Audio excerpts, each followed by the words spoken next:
Hey, I'm Decathlon Gamer, and welcome back to Pro Cycling Manager 2020 Career Mode Episode 85.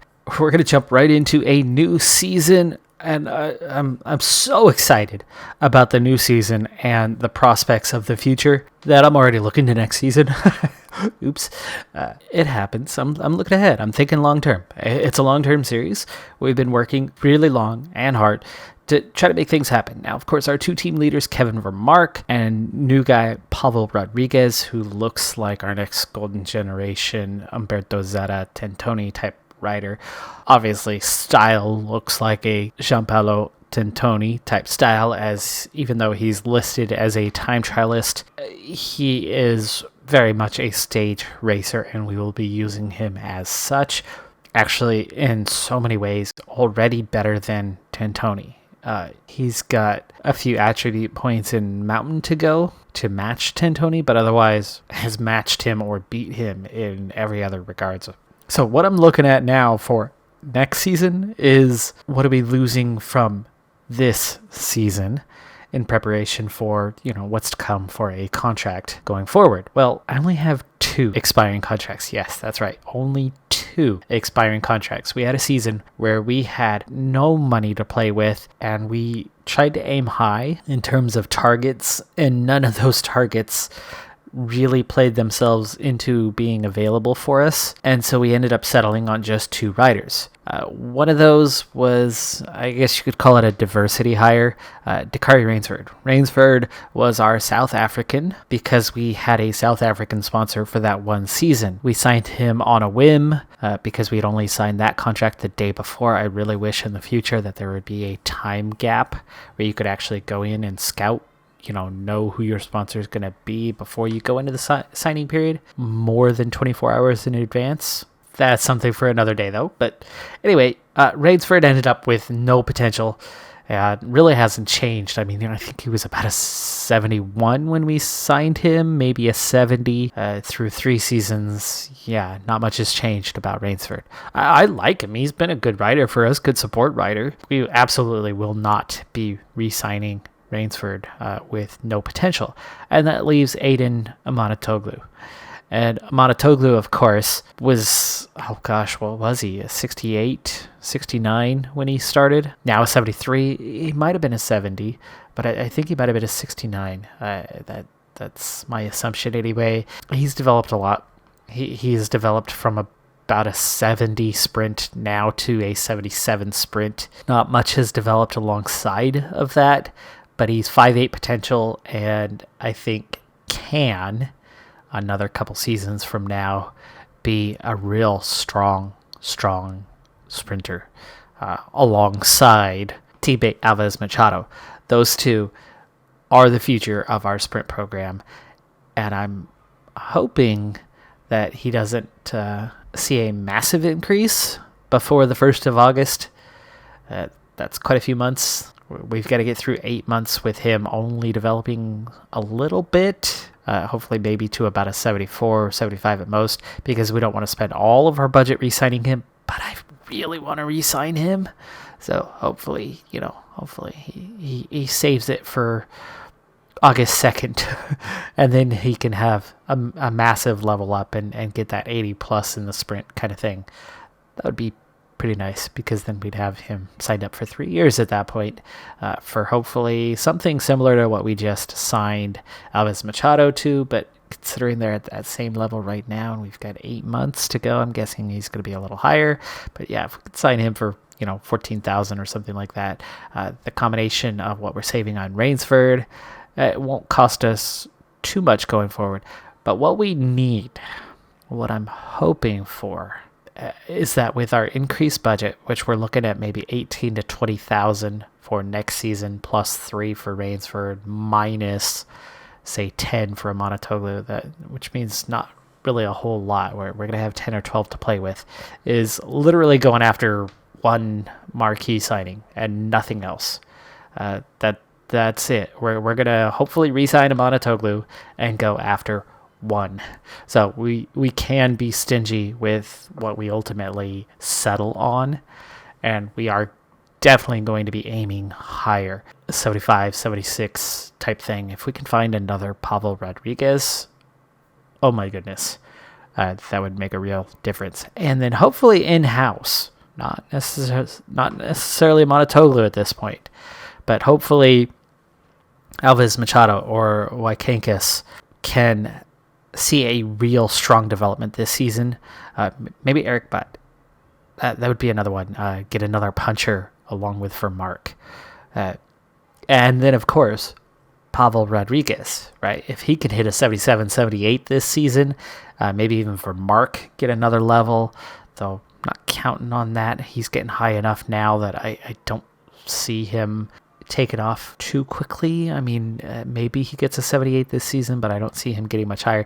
Either way, maybe Berwick or Killen, somebody sees a significant jump to about a 75 plus to take care of that third level, because I'm not sure we're going to have the budget to really go after that marquee signing that I was hoping for. Re-signing a Monotoglu might be about all we can manage with whatever money we're going to have, and we might have to just kind of hang on to whatever's left for the next season. So let's hope somebody internally goes onwards and upwards. Looking at their attribute, very briefly breaking down the season, I'm going to bypass the hard work that's going to go into the planner this season. Preseason, of course, as always, very high across the board for everybody. But breaking down the roster, first thing that really should jump out at you as we go through our mountain ratings is how highly I value mountain ratings. Point being, if you look, okay, of course, Pablo Rodriguez, awesome. I mean, so awesome. Zach Johnson has already gone from a 74 now to a 76 when we signed him a season ago. Again, isn't going to level up too rapidly. He doesn't have crazy high potential, but he's only 22, 73. He will develop some more. He's a pretty good support GC kind of guy, not cheerleader. But I think Rodriguez is going to take over on that pretty quick. Berwick is going to develop also. Berwick was barely second tier last season. He was more a domestique. He's already a 74 mountain. He's not going to be a leader, but I'm really hoping he could be a strong support climber for us. Killen has improved. New guy Millar, 72 is going to be pretty solid. 73 resistance. Tied for second best on the whole squad right now. Just coming in. Young rider. I think he raced like 3 days last season in youth races. So, Carlos de Mello, another one. He was mid-60s, already a 71. He's developed that much from where we first signed him a season ago. So he's developing rapidly, has that crazy high 5'8" potential. But look at all these riders that are 70 plus. But the real thing to me is when you add in Kevin Vermark and Matteo Jorgensen. What's left? Who can't climb? Those guys aren't great climbers, okay? From the 69 through 72s, none of them are great climbers. It's going to take time to develop that. It's going to take money to develop that on a massive scale, world tour level scale. But you can see just how highly I value mountain rating, as the entire team, with the exception of Monotoglu, Telford, Alves Machado, and German, are 3 sprinters, 1 classics guy, and 1 puncher. Everybody else can climb. That's how I see mountain ratings, and it's really starting to take shape in the team that I have around me. I like punchers. I like to be able to do something on that type of stage, and that can get you individual wins here and there, but that's not going to win you races overall. Vermark was the last guy of that trio that I wanted to hang on to, but he was the only one I could afford, so we hung on to him. And he's had a couple of really fantastic wins, and he certainly helped us last season, but he was still not our centerpiece even last year. He's getting tolerable here. He's doing a little bit more, but this is not something I value as much. I value good mountain ratings.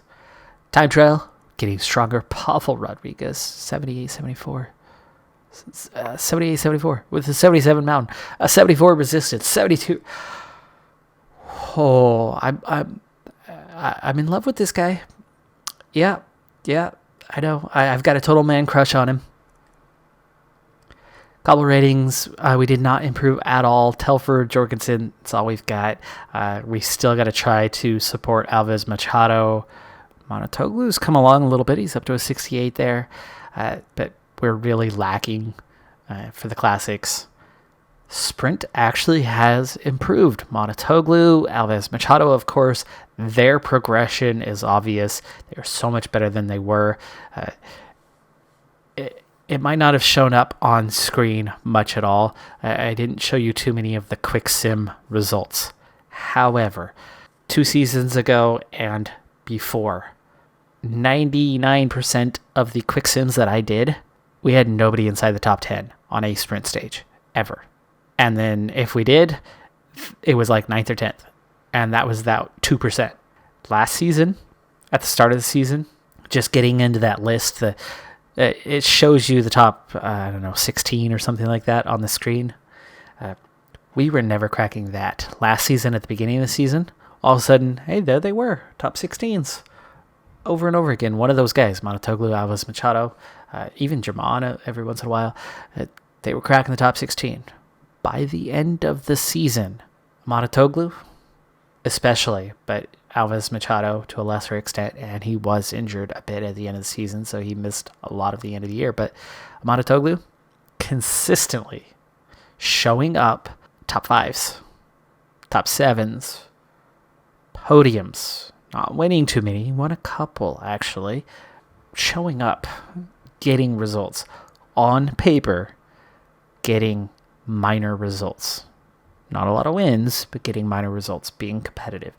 At our level anyway. World Tour, still not there yet. I mean, we're still 4 or 5 points away from beating those guys on paper, occasionally getting wins kind of thing against the top sprinters in the world. In races that I would conduct, I'm always a few points better than what they are. I always do better than what they can do on paper. I'm still not there yet to beat those guys in the 80s. But a 79 sprinter, I can compete with them now. So we're getting up there, and it's going to start showing up more and more. And I don't have to be so crazy in my tactics anymore either as they improve. I don't have to do something bold to try to beat them. I can beat them with what we have, not those 80 pluses. We still have to be crazy and bold on those. But 79 and below sprint, we can start to beat those, especially if the race day condition is there. German is getting better on that lead out. And then here's where we improved as well, is Granigan's gone. However, Moreau, Wykinkis, and Rodriguez, 3 new guys, all in the 70s. Last piece is that GC element. Rodriguez, he's got it. He has totally got it. Vermark's got it for a non-cobbled classic. Millar's okay on the resistance. He'll be good for climbing. Moreau as well. He's got some stamina. He's got a tolerable cobble rating, so Moreau is going to be showing up on those kind of events for us. He'll be a key piece to those. Race day condition pending. I mean, he's just low 70s otherwise, but he's got a little acceleration. He's got a little sprint. So Moreau can grab a result. Berwick went from a domestique a year ago. Oh, look at that. 74 mountain, 73 recovery, 71 resistance. It's coming along. Still waiting on Zach Johnson. The mountain rating's going up, but we're waiting on other things to show up. Resistance, recovery. His time trial rating, just not there. Ginn, of course, is never going to develop terribly fast, and he is very much a poor man's stage racer. But I'm a very poor man, so there you go. Season, as always, opens in Australia, and we begin with the Australian National Championships, which I have 3 Australian riders. Of course, our sponsor is Australian, and here we're getting kind of that first look. So there's 46 riders here today. Breakaway still trying to form. It's a looping course. It's not a major hill, but it's definitely a hill with a bit of a descent. And I come in with three riders that are relatively equal to one another. Zach Johnson, Seb Berwick, David Killen. Going off of race day condition, that's what really is going to set these guys apart from one another. So Killen on a -3. You can see he has a 62 stamina, 65 resistance as a result, losing a point in mountain and hills. Berwick, +5 race day condition. Absolutely phenomenal. Puts him over 80 on stamina resistance, puts him up to an 80 on mountain. Hills, though, even with a +6, is still only a 72. So Berwick looking strong as a climber. Zach Johnson, same issue. 0 on the race day condition, but does have a +1 to the mountains and the hills, but a 77-71 still favors climbing. So I'm going to use Johnson to protect Berwick. We're going to ride for Berwick today, and I need David Killen to maintain a manageable gap over the breakaway. So right now it's at a minute 55. We're going to back off, make sure that it does not grow too much. But as we go through this climb, I'm going to use Killen and then maybe later on Zach Johnson to make it hard, because Berwick can handle a tough climb, and hopefully everybody else around us one by one will begin to fall away. So for now, we just need to keep an eye on the time, make sure that it does not get out over about 4.5 minutes. 120k to go, so this is really not that long of a race.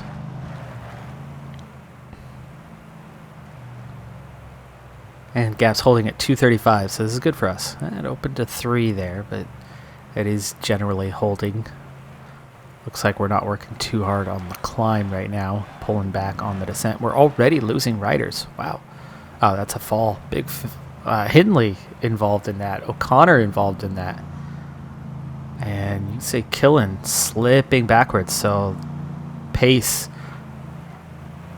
coming into this, and those 8 riders out the back are not coming back at us currently. Down to 86k already, down to a minute and a half on the gap. Looks like somebody else is interested in making this tough, and that makes me happy.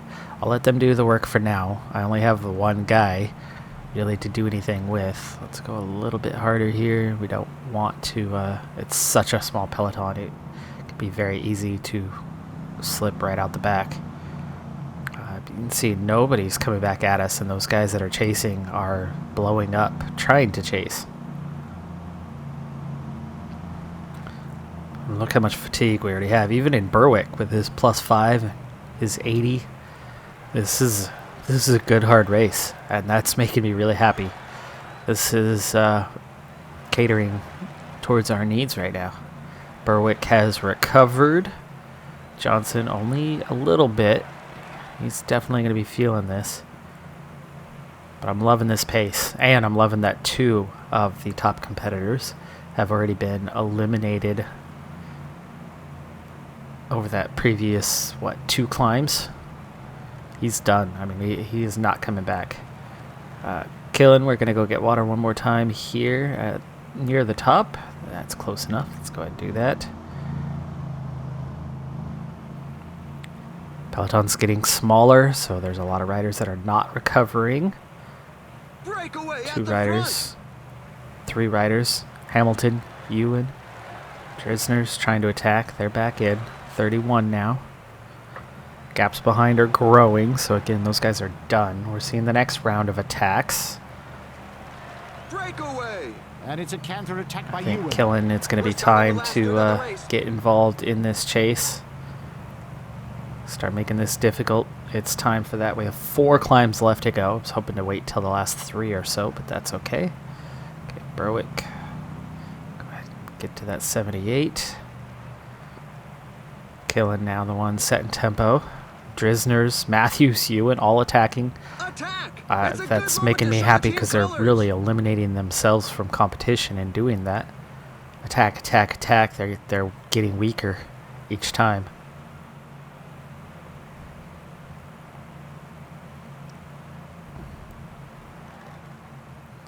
Alright, go ahead and recover a little bit, killing on the descent. 27. We've dropped 4 riders.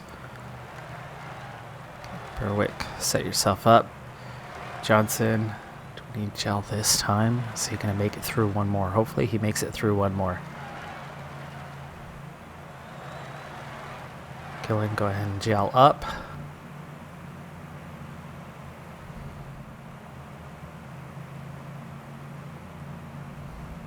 Okay, and back on the relay. About to pull in the breakaway group. Come on, Killen. Get up there. Life hard. Johnson isn't going to make it through one more time.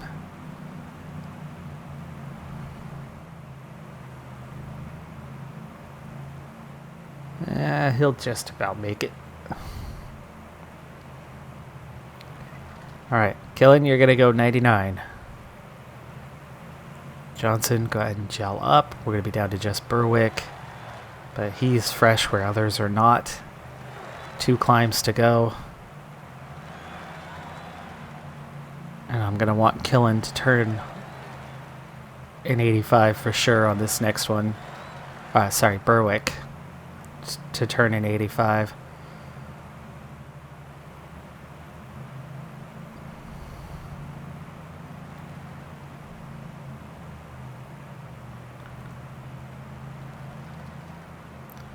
Okay, so he's going to set a tempo that's going to be really hard for riders to keep up with, and see just how quickly Killen was dropped.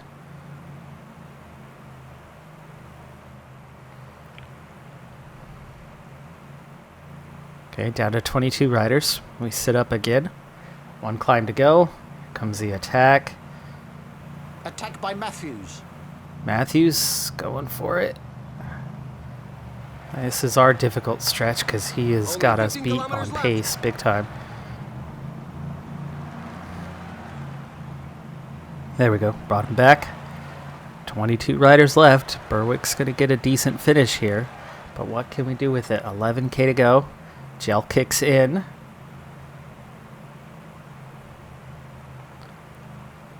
We're going to set about an 89 here. We're not yet. The riders are Once we hit 3 degrees. There we go. Okay. Come on, Berwick. How about a 92? That's mostly taken away from his mountain rating, though.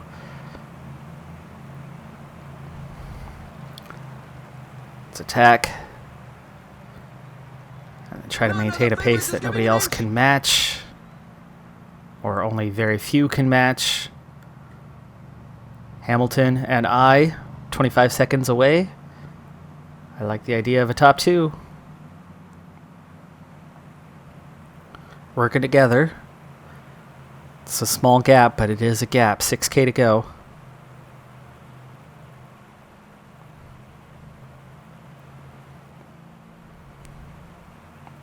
Five kilometers remaining. I don't know what happened with Johnson there. I thought he was on auto. Okay, 8-second gap. Just 15 chasing now. 3.5K to go. 76 downhill. This is our time to go. 2K. Downhill, downhill, downhill. Can you stay ahead of him? Faster on the downhill, but we couldn't drop him. We're coming up to the finish for the Australian national champion. Berwick red bar gone right before the finish, but he hangs on ahead of Lucas Hamilton. And there you go. We open the season right away. Sebastian Berwick, Seb Berwick, the Australian national champion. 2 weeks have gone by, late January now, and we're about to have the Vuelta San Juan International. Before that, though, a lot of the race organizers announce very early in the season, allowing you plenty of time to know where you stand. But of course, we enter the season as literally the last team in Continental Pro. So a lot of these, we're not going to get into very many. We might get a few invitations. So let's see what we got. Milano Sanremo? No. Giro d'Italia? No. By the way, this season, every single race, including the Grand Tours, I put a bid in for participation. Treno Adriatico, we are in. Let's see. Catalonia, it's still request point. Amstel as well. UAE will prolong its sponsorship. Cofidis as well. Movistar sticking around. Milano Sanremo still in the invitation point. Evo Pro sticking around. Paris-Roubaix didn't get in. La Flèche Wallonne didn't get in. Tour de France. Nope. Not this year. Criterium de Dauphiné. Liège-Bastogne-Liège. We're having some bad luck here. Paris-Nice, we've gotten into one race. Told you, we're at the edge of the list, so our odds were not good. We're going to be missing a lot of races this season, which means it's going to be another quick one like last season, most likely. That's going to free that calendar up already quite a bit. The thing for me to keep an eye out for is any triples. That's an under 23s. That's an under 23s. Okay, we still have a double here. Romandy, Yorkshire, and Frankfurt.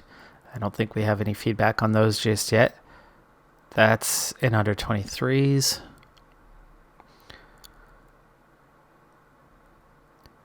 Okay, we do have 3 here. Tour de Suisse. Depending on that outcome, we might need to drop something. The Adriatica race, same time as individual time trials for national championships. That's bad timing for that race. Vuelta still adds a major triple period as we're still in the running for a spot to La Vuelta, but at this point it's not looking likely. A lot of the later season races are still open to us. And this season for the sponsor. I don't think I broke this down already. I'm actually recording this episode 2 days apart. So here we are. It's all World Tour races for the top objectives for the season. So there are, 9 objectives prior to the sponsorship signing period. There's a few lesser ones. There's 6 bigger ones, and 5 of those 6, and it's 5 in a row, are all World Tour races. And they're all high finishing positions. So our sponsor objectives actually are not going to be the easiest this season. They're going to be pretty challenging. I don't think we should have too much problem getting a high evaluation again and getting what we need out of it.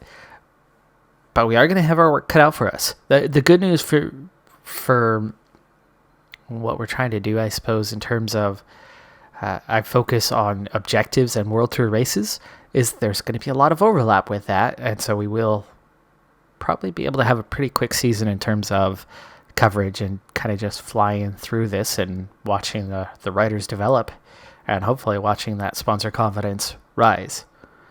Did we get anything for the result? We did. Double plus for Berwick. Especially because that's the sponsor's home. That almost should have been more. I think Berwick's profile is going to rise a bit from that as well. We'll see. Actually, has it risen? Berwick was a total unknown. Now known at district level, which is equal with Johnson. All right, well, the season is underway, and we have plenty of races to come. Saudi Tour is one of those sponsor objectives, so that's where we will pick up with next time. The Saudi Tour is, I think we're looking for overall position, was it? Yeah, top 3 in the overall. So, gonna have our hands full trying to get that high up the order, but we'll see what we can do. I'm Decathlon Gamer. Thanks for tuning in. Be sure to hit that like button, and I'll see you next time. Have a good one. Be safe out there. and bye for now.